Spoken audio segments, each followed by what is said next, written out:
Welcome to the Toilet Paper Salesman Podcast. My name's Mike Merarkey, and I'm thrilled to be here today with a very special guest, Ben Draper, who is with the Hemp Paper Company. Ben, welcome to the podcast. Appreciate it. Excited to talk with you. We're going to learn today about a crop that has lots of history, but more recently has become known again. And so we're going to dig into hemp. But first, Ben, I'd like to ask a little bit about your background. Tell us about where you grew up, where you went to school, what you did, and how you got into hemp. Yeah, so originally, a long time ago, I'm from Oregon, Pacific Northwest. Typical small town lifestyle in my town of Albany, Oregon, where I'm originally from. We actually had a paper mill. It was right off of I-5, and usually the only reason anybody knew that we existed is because of the smell of that paper mill when you drove by. So maybe that's part of what kind of ingrained in my mind of how I long term ended up in paper packaging. But yeah, and I ended up graduating, started college. Then I took some time off and I moved out to Hawaii, which was like the best thing that ever happened to me. I, connected with nature and just kind of the aloha lifestyle was really great. Spent a few years there, then ended up jumping over to Los Angeles. Spent, I guess it's been 15 or so years out in LA, just kind of jumping back and forth between Hawaii. And then, and I ended up starting a product supply company. That was in around, I want to say 2017, 2018, providing essentially food packaging items and different just random things to companies with manufacturing in China. Ended up meeting a guy that took me out to China and showed me all about how you manufacture and how you import and all this stuff. So I took a stab at starting a company. I always had kind of an entrepreneurial spirit. And then next thing I know, I've got a company and I'm getting all these packaging items at different coffee shops and different packaging. For example, there was a company called Hemp Hydrate, and these guys reached out to me saying like, "Hey, can you get our carton packaging?" So I said, probably. It was basically to store their water bottles in. They're like, "Can you do it with hemp though?" And I was like, "Well, what's hemp?" So I went down this, rabbit hole essentially of looking into hemp. To some degree, I had inevitably kind of an existential epiphany, you could say, is that, I've contributing to a lot of the problem with plastic and packaging. And then I saw that hemp has the possibility, the capability of solving some world problems, as extreme as that might sound. And, I went into this as a skeptic, thinking like, well, snake oily, kind of like hemp can do everything. Hemp can be the best, it's good for the soil. It's good for the sequestering carbon. It's stronger. It's like, no way. So anyways, I ended up going down this pathway, figuring out like, well, where is it? And essentially no one was making it. There's like 3 or 4 companies that did like a blended version of like 15% or 30%.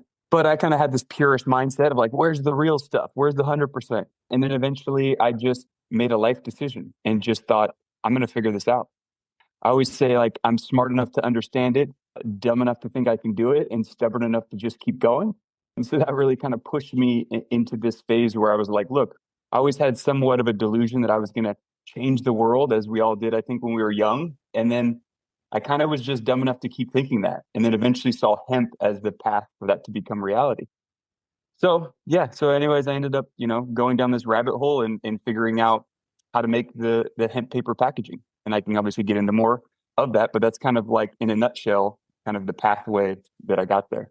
So when you say hemp could solve the world's problem, you kind of say that, and I think most people right now, most people don't really know about much about hemp other than the marijuana side, other than the medicinal side of hemp or of marijuana, same plant. When you say that, when you make that statement, it could change the world. What does that mean? In what Yeah, way? How do you mean they can change the totally. world? Yeah, no, and I invite everybody to be skeptical because, I think that we're kind of inundated with greenwashing, and everybody's got the revolutionary new product and this and that, and I think that it deserves a little bit of like, what are you talking about? Because it almost sounds too good to be true. But essentially, the big difference here is that obviously people know about marijuana. There's a lot of feelings about that, whether you're pro or anti. But then there's this whole other side when it comes to industrial hemp. Now, if you break hemp down, kind of 2 categories, it's a cousin to marijuana, but it has no psychoactive effects. But there is the grain and the fiber side, and then there's the CBD side.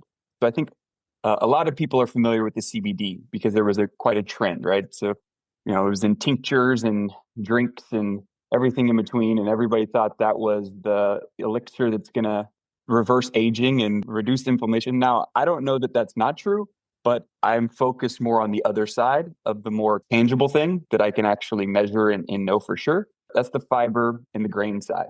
What that means is essentially when you look at the property of hemp, essentially it's a raw material, it's a fiber that has applications into just about every major industry.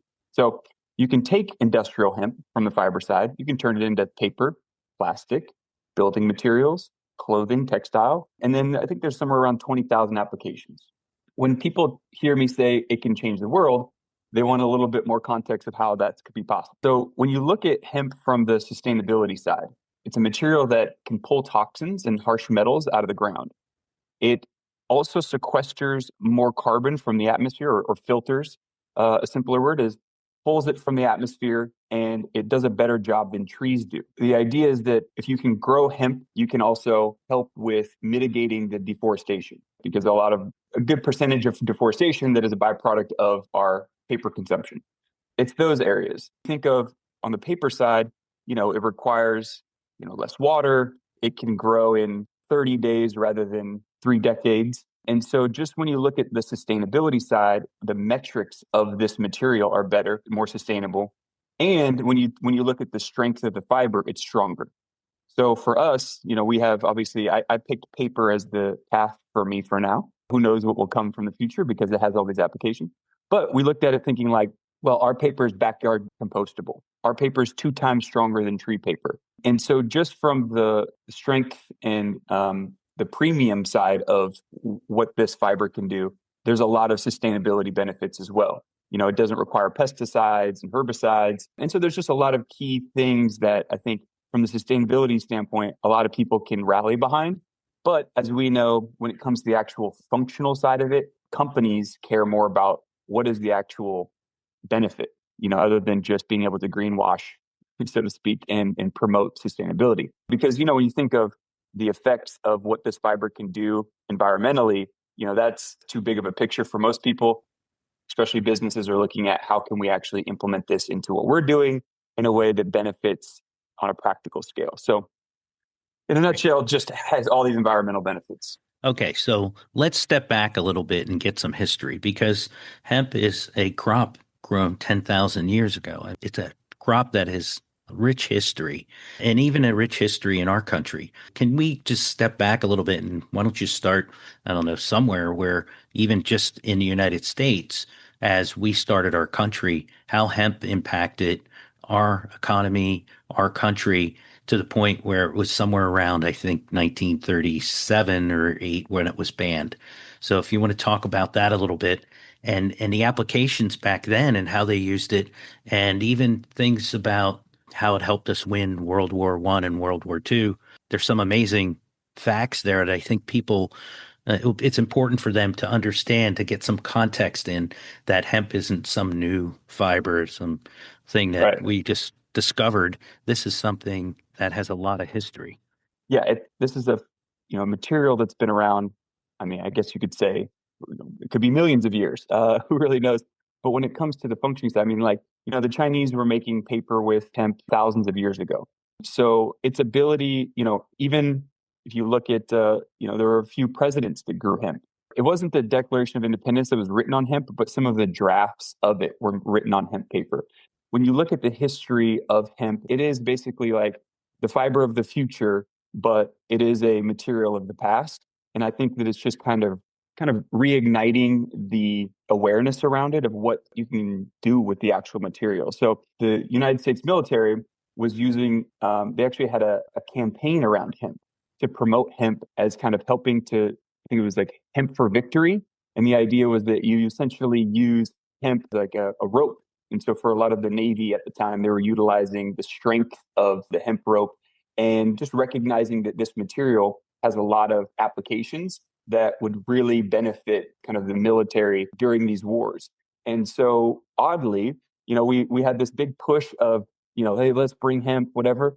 And this is where the kind of conspiracy side of things kind of start to blend into this, which is there was like this Hearst family, and the idea or the theory is that they helped to lobby against hemp because they saw it as a disruption to their industry, which they had kind of monopolized. Ends up getting banned, and then we kind of lose sight of this fiber that could really revolutionize and almost terraform Earth. I mean, when you think of the capacity of what it can do, the military understood it. They broke it down and looked at the kind of the structural benefits of this material and saw that it was had many applications. And so I think that it just comes down to, people recognizing that this isn't just some, a lot of people say, well, if it's so great, how come it's not already a thing? And the problem is it was illegal to grow in the United States until 2018. So I think that it's just a matter of trying to figure out how to kind of reawaken this and rebrand this material. And, because I think there's a lot of people too who have like heard of it. It's like this hemp is like this hippie thing, and that I've had a couple of people tell me like, oh yeah, my dad used to make shirts out of hemp and all this different stuff. And I think that's kind of fun. And there's a lot of opportunities to brand and market hemp. But yeah, it's got a long history both for mankind, but also even the United States has a lot of experience with hemp and a relationship to it. And so I think it just needs to kind of gain traction and continue to, which it has continued to do. So then, when there was a law passed, I believe, that put a tax on hemp that made it just so expensive that it just kind of went away. And the way that I heard it, I think it was Hearst and maybe DuPont was involved in that because DuPont was just coming out with plastics at the time, and hemp was a threat to plastics because of Mhm. the amount of uses and everything. And then there was a third person as well. That's my understanding. But anyway, so they put the tax on it. They passed the law. Most people, and they called it marijuana, and then Mm. they demonized marijuana and made it seem like if you smoke marijuana, you're going to be crazy and all those. Oh And yeah. then when they passed the legislation, my understanding, the most of the people who passed it didn't realize that marijuana was the same thing as hemp, and they didn't realize that they passed the law essentially banning the growing of hemp. And Yeah. so, and that was the effect of it. So hemp goes away for 80 years. Now all of a sudden it comes back. The supply chains are completely gone. The mindset of people, you're talking about 80 years later. We don't have any recall of hemp in any way because it was 80 years before. And so you're almost rebuilding the whole thing from scratch, which is what you're doing. Yeah, and the interesting thing too is that so what ended up happening, 2018 hits, there's a lot of momentum and a lot of excitement around hemp being federally legal, industrial hemp.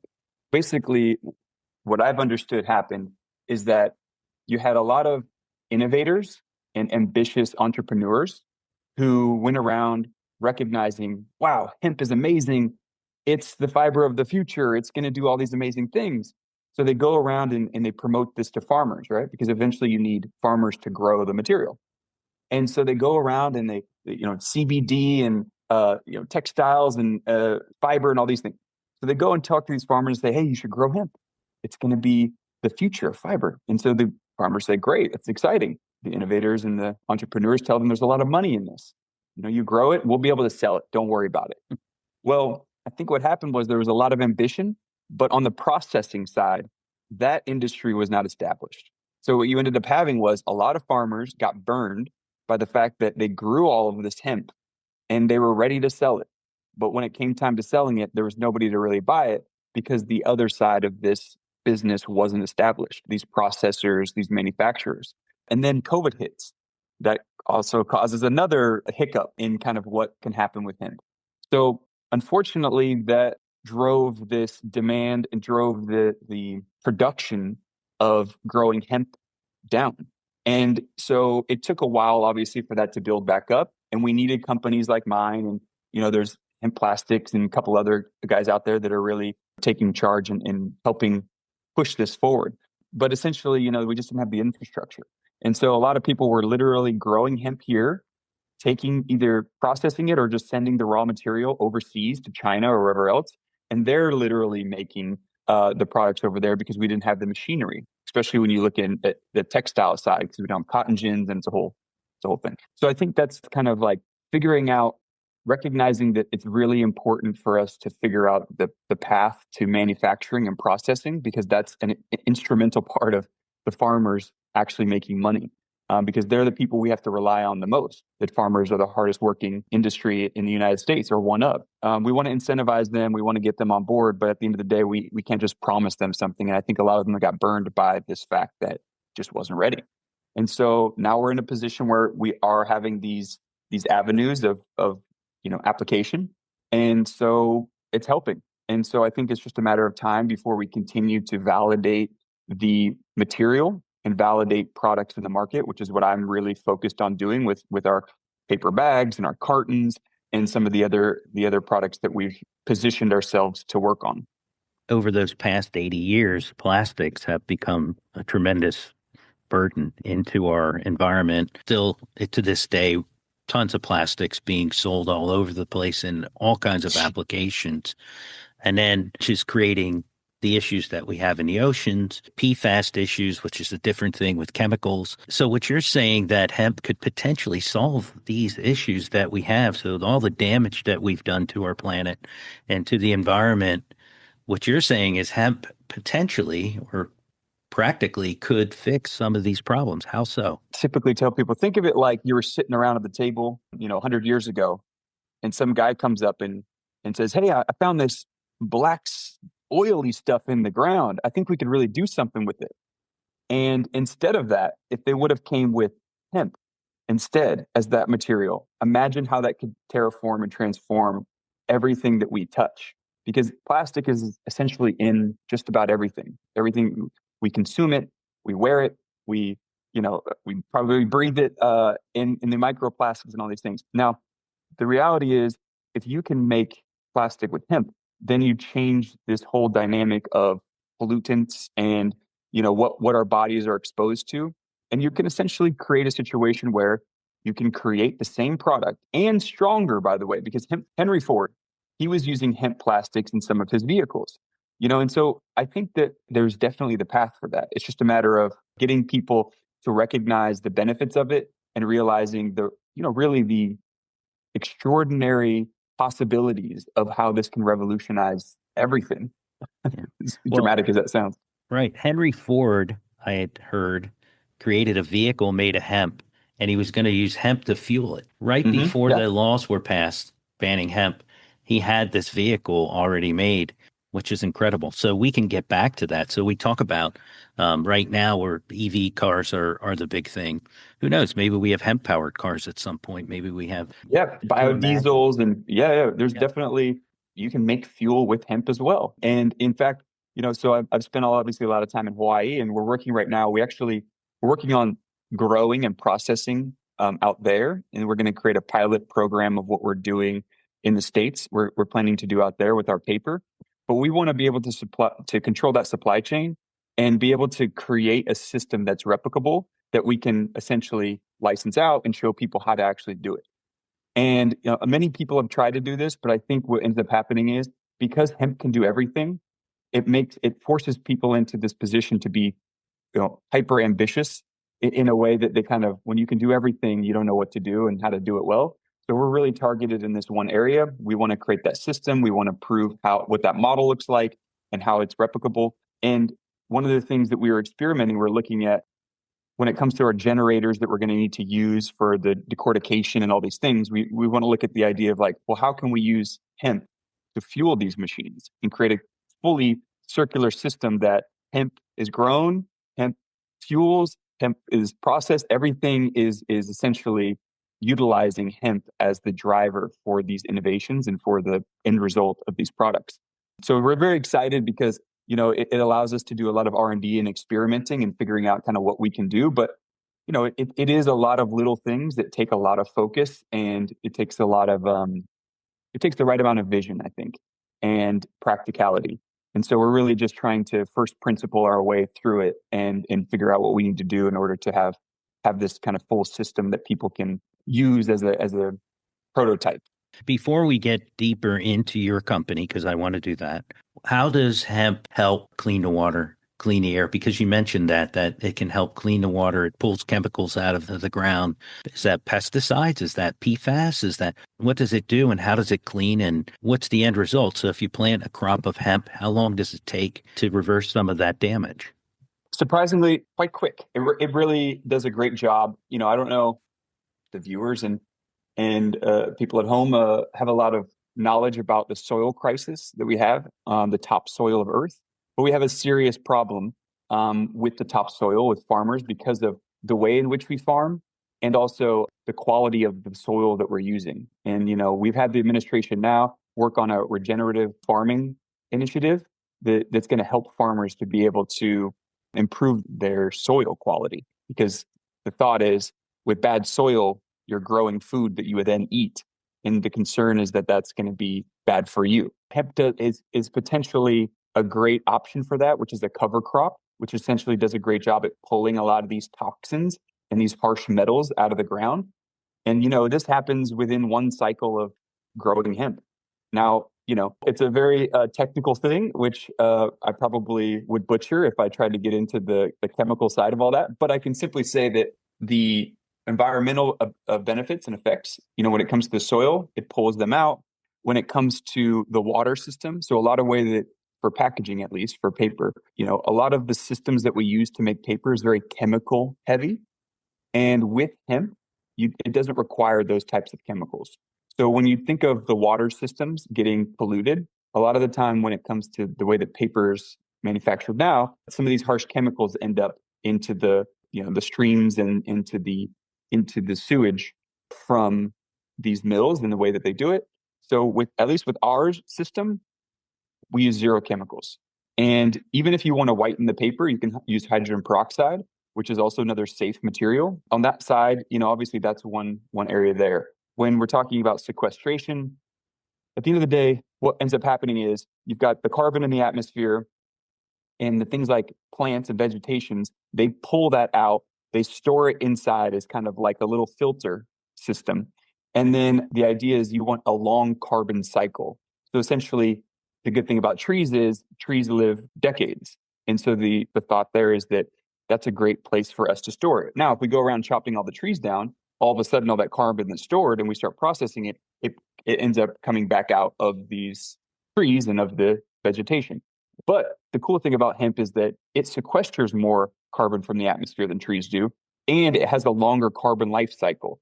So, you think of recycling paper, and I think we've all got some cardboard boxes that don't exactly have the best scent to them. And I think a lot of the time it's this over processed paper that people end up using.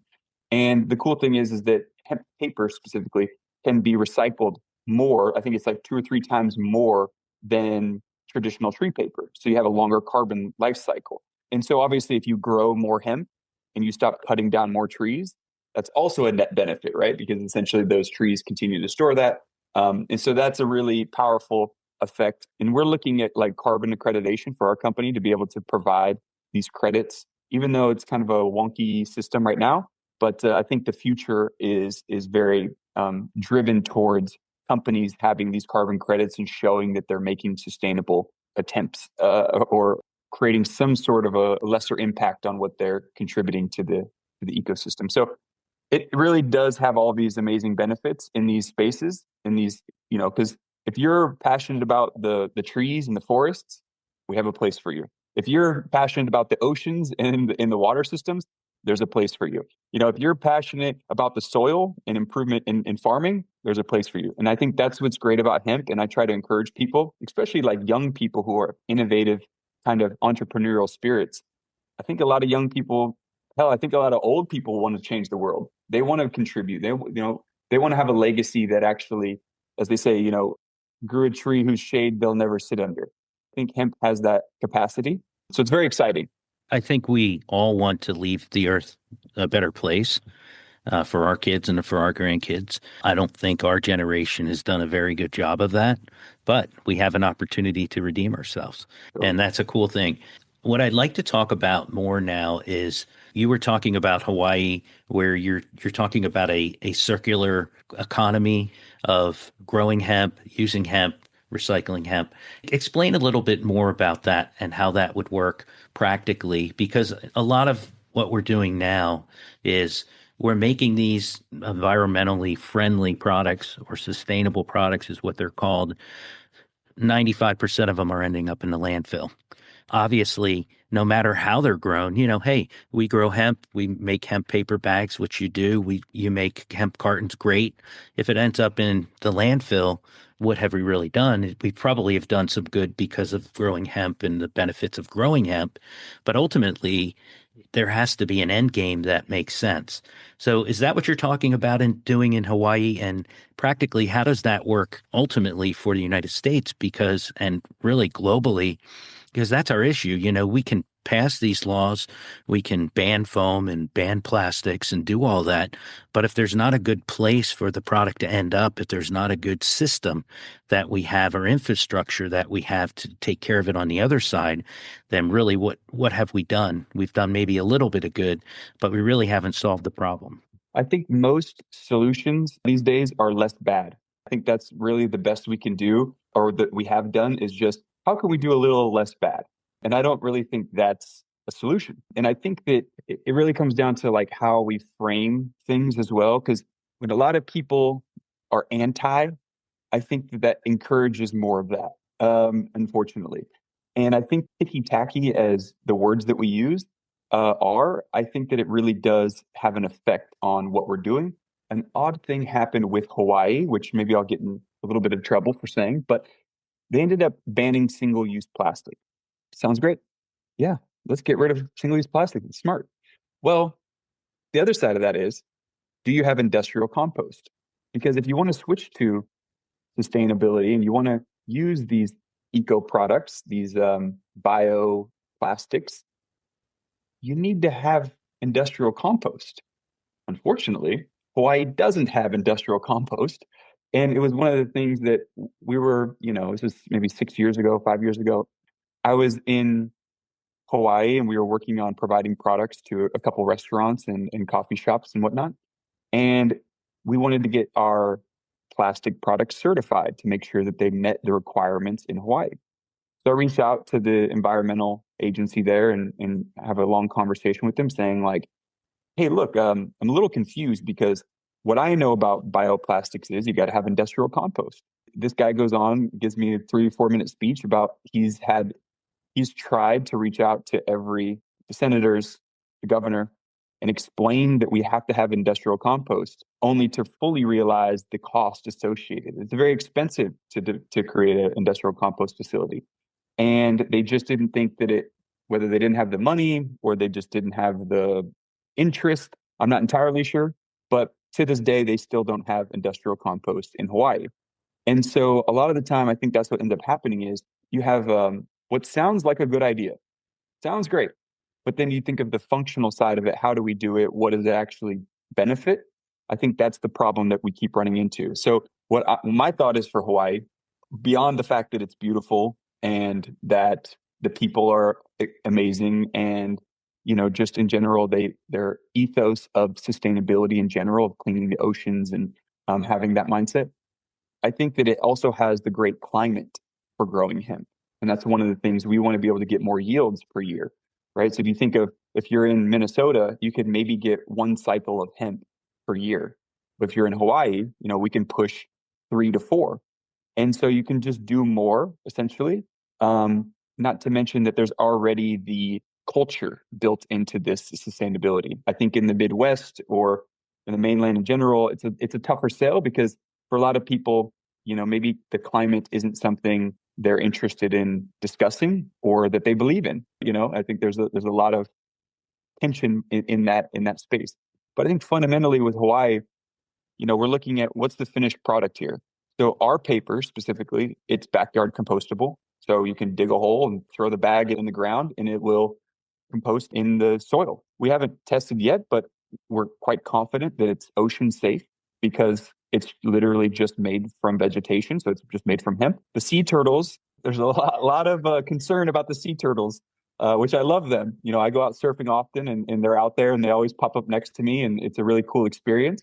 But I think it's something where if the sea turtles eat our paper, might even help with some inflammation. Who knows? But in general, I think we really want to just want to encourage a system that actually makes sense. And if it does end up in the landfill, I think we know that based on what we figured out, that it's not going to, it has the ability to be able to be harmless. eventually we obviously want to get that into a streamlined system where we are recycling that hemp paper, bringing it back into the system and continuing to use it in this type of way. So luckily right now in Hawaii, we're working with Senator Mike Gabbard. So we're introducing a couple bills. He's a huge hemp advocate. I suggest anybody go on YouTube and look him up. And he's got a couple songs with his ukulele about hemp, which is super cool. And he's a really great guy. People might know his daughter as well, Tulsi Gabbard.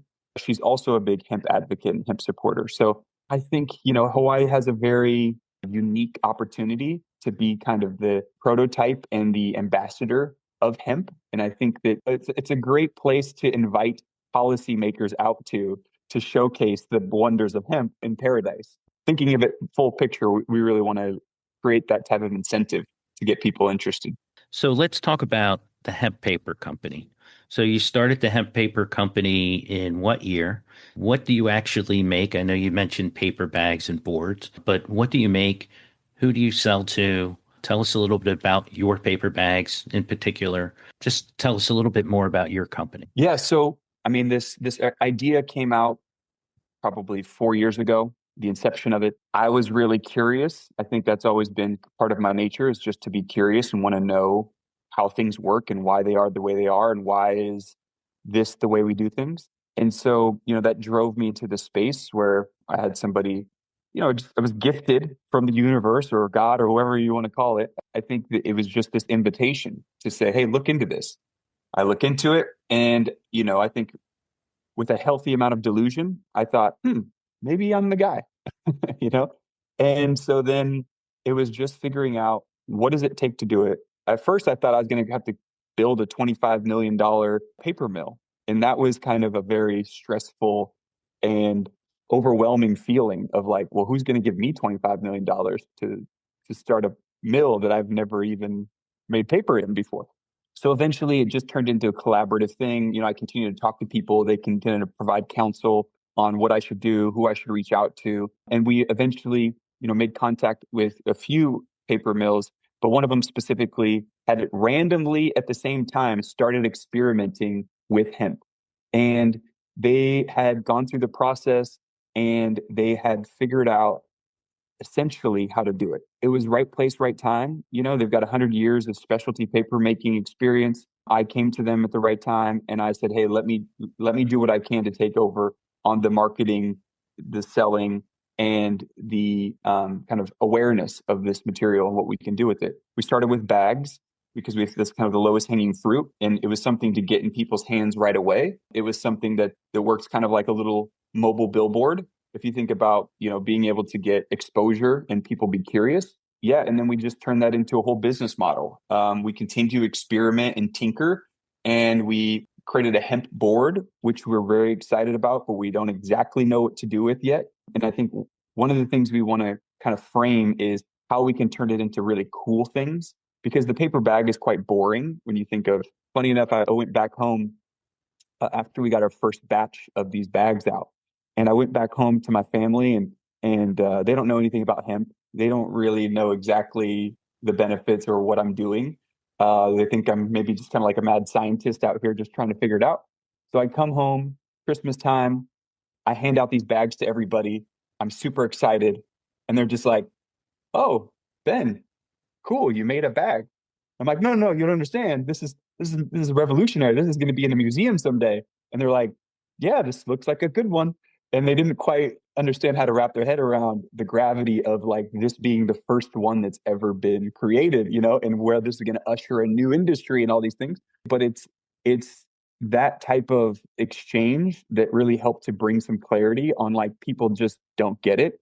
It's important to be able to do it in a functional way that you kind of want it ubiquitous. I don't really we don't necessarily need it to be so powerful in regards to it, the branding of the hemp paper bags. It's really more, I think we're going to have to do that on the cool product side. So our hemp board, we're looking at surfboards, skateboards, all of these different applications that we can make it a little sexier and cooler, and then being able to continue to do functional things. So one of the areas is obviously carton packaging, some called mono carton packaging. We think of that from your Wheaties box to your jewelry box or your lipstick carton, all those type of things. So we're in the final stages right now of our conversion and figuring out exactly what we're going to come with first and what we think is the best carton to basically market around. We're working with like a high-end luxury brand right now, which can't necessarily say who that is, but they're very interested because a lot of these luxury brands have very aggressive sustainability efforts, and we can essentially provide the solution to some of those. Because when you think of it, well, my argument was, or my coined tagline was, nature is the ultimate luxury. And I think that resonated with them. And I think that's something they could, kind of run with and brand around. And we really are in a position now to where we want to continue to get bags out. Our first approach was dispensaries. So we started to reach out to dispensaries because we figured they would understand better. Turned out most dispensaries don't have a lot of money to pay the premium of our bags. So we just had to come up with innovative ways to drive the cost down by inviting advertising space in the bag and things like that. Hawaii, we're at three different hotels. I think it's IHG brand hotels.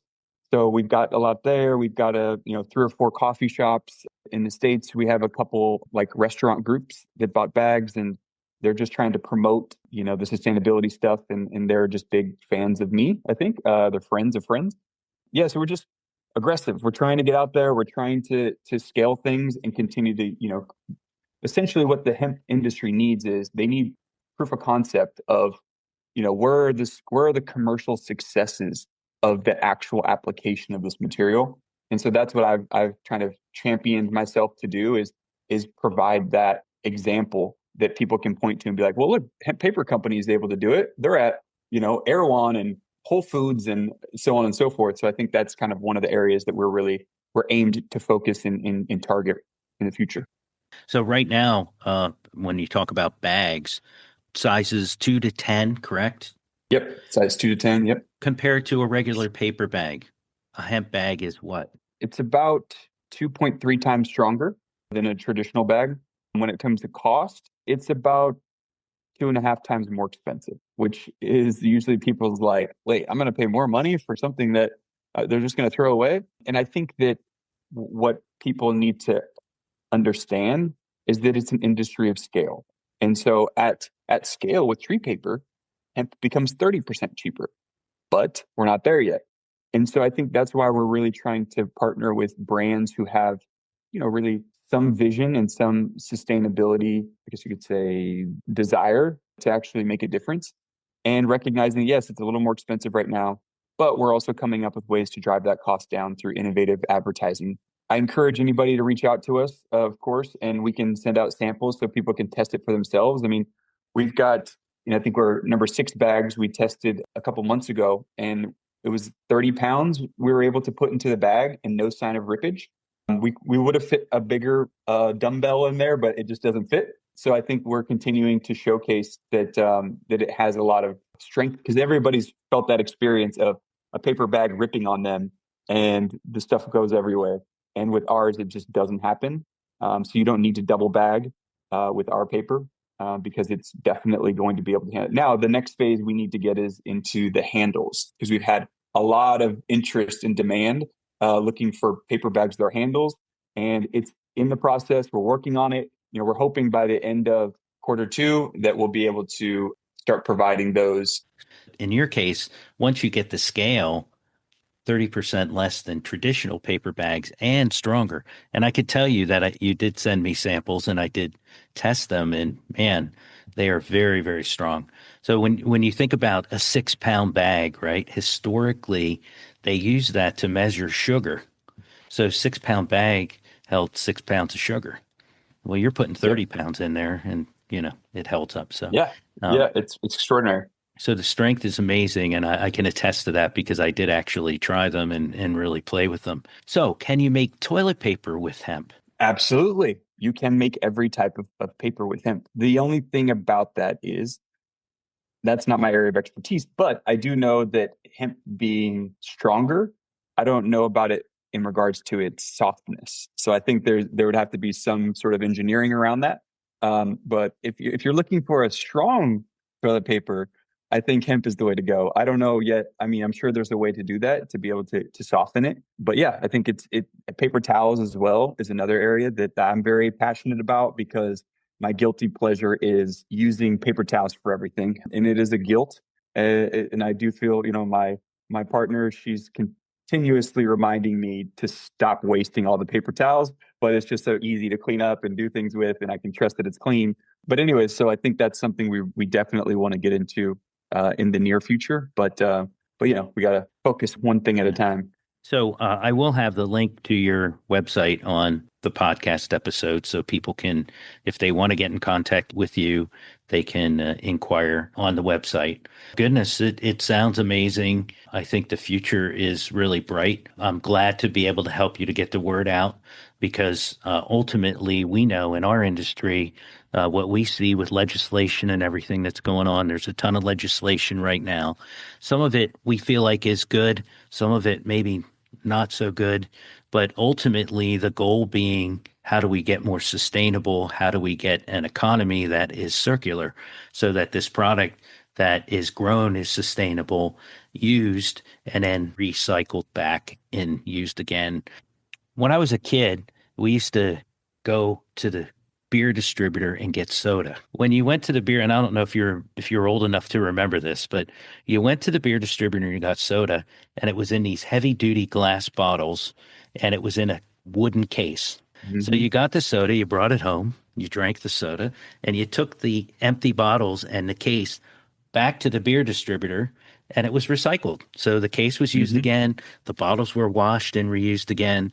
Incredible. It was just an incredible circular system.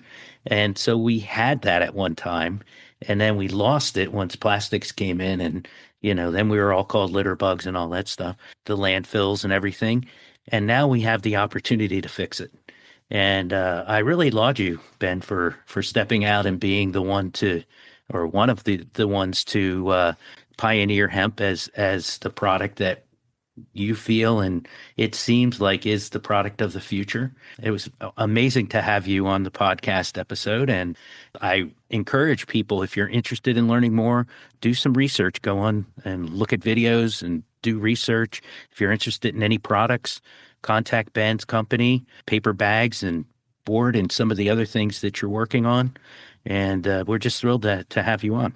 Yeah, and it was a pleasure to obviously sit down with you and go through this, and hopefully it shines a little bit more light on this material, not just from the paper side, but also just kind of like a application for all these different things. And being able to say, hemp is the fiber of the future. I'm passionate about it, and I think it's something to build a legacy around. Yeah, I'm just very, excited to continue to push this, even though it is stressful and there's a lot of hurdles to overcome, but I think it's totally worth it and it's very purpose driven. And I think that's why a lot of people are interested in helping me and being, kind of ambassadors or people like you, Mike, who are, very supportive in getting the story out there. I think it's a huge benefit to what we're working on. And I think that yeah, I think we're excited about the future. And I appreciate you taking the time to sit down with me.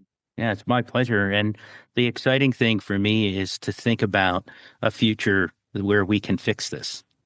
That Yep. all the damage that's been done to our planet and everything, we have an opportunity to make it better. And that's exciting to me. And so, congratulations and thanks for coming on to the podcast. And that's all we have today. Who says selling toilet paper isn't glamorous? Thanks a lot and have a great day.